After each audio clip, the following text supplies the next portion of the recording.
Meanwhile, Drone 11 giving us a different view of all of the widespread damage from that EF3 tornado. The twister leaving homes and businesses in Pasadena and Deer Park in shambles there. Our Michelle Choi is out in one of the neighborhoods that saw the worst damage and has more.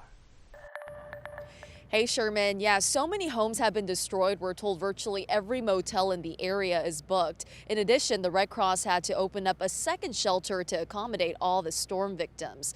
This afternoon, we're in Pasadena at one of the hardest hit neighborhoods where you can still see piles of debris along the curb, down power lines, and back there in the distance, you can also see some flashing lights from a patrol car that's blocked off this roadway as crews continue to work to restore power. But what we're showing you is just a glimpse of the damage.